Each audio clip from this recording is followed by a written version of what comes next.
எரேமியா 13ஆம் அதிகாரம்.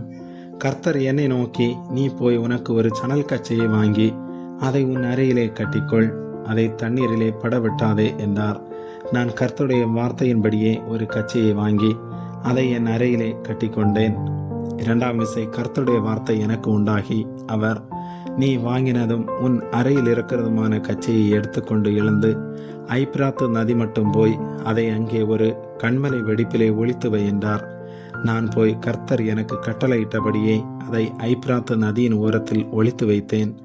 அநேக நாள் சென்ற பின்பு கர்த்தர் என்னை நோக்கி, நீ எழுந்து ஐப்ராத்து நதிக்கு போய் அங்கே ஒளித்து வைக்க நான் உனக்கு கட்டளையிட்ட கச்சையை அவ்விடத்திலிருந்து எடுத்து கொண்டு வா என்றார். அப்பொழுது நான் ஐப்ராத்து நதிக்கு போய் கச்சையை ஒளித்து வைத்த இடத்திலே தோண்டி அதை எடுத்தேன். ஆனால் இதோ அந்த கச்சை கெட்டு ஒன்றுக்கும் உதவாமற் போயிற்று. அப்பொழுது கர்த்தருடைய வார்த்தை எனக்கு உண்டாகி, அவர், இப்படியே நான் யூதாவுடைய பெருமையும் எருசலேமுடைய மிகுந்த பெருமையும் கெட்டு போக பண்ணுவேன். என் வார்த்தைகளை கேட்க மாட்டோம் என்று மறுத்து தங்கள் இருதயத்தின் கடினத்தின்படி நடந்து அந்நிய தேவர்களை சேவிக்கவும் அவர்களை பணிந்து கொள்ளவும் அவர்களை பின்பற்றுகிற இந்த பொல்லாத ஜனங்கள் ஒன்றுக்கும் உதவாமற் போன இந்த கச்சையை போல அவர்கள் என்று கர்த்தர் சொல்லுகிறார்.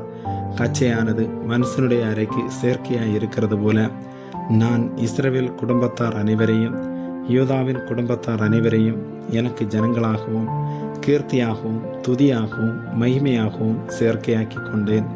ஆனாலும் அவர்கள் செவி கொடாமற் போனார்கள் என்று கர்த்தர் சொல்லுகிறார்.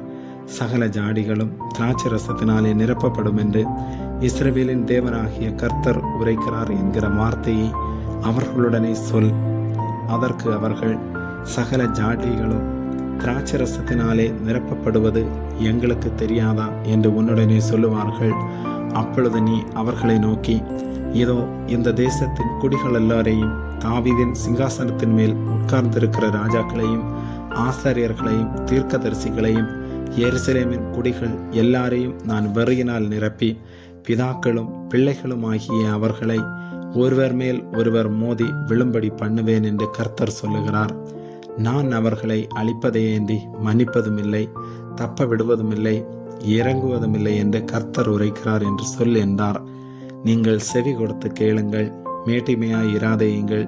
கர்த்தர் விளம்பினார்.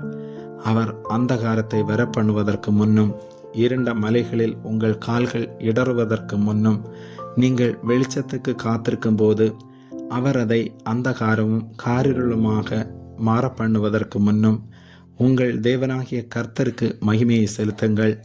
நீங்கள் இதை கேளாமற் போனீர்களானால் என் ஆத்துமா மறைவிடங்களில் உங்கள் பெருமையை நிமித்தம் துக்கித்து கர்த்தருடைய மந்தை சிறைப்பட்டு போனதென்று என் கண் மிகவும் அழுது கண்ணீர் சொரியும்.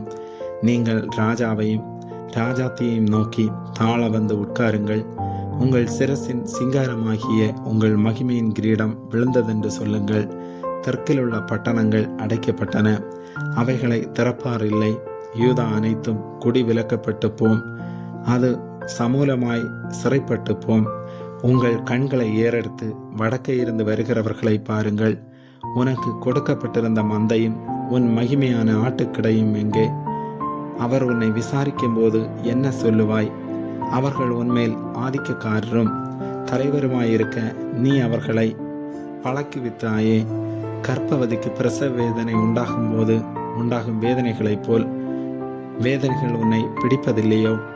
இவைகள் எனக்கு நேரிட்டது ஏதென்று நீ உன் இருதயத்தில் சொன்னாயாகில், உன் திரளான அக்கிரமத்து நிமித்தமே உன் வஸ்திரத்து ஓரங்கள் விலக்கப்பட்டு உன் பாதங்கள் பலவந்தம் செய்யப்படுகின்றன.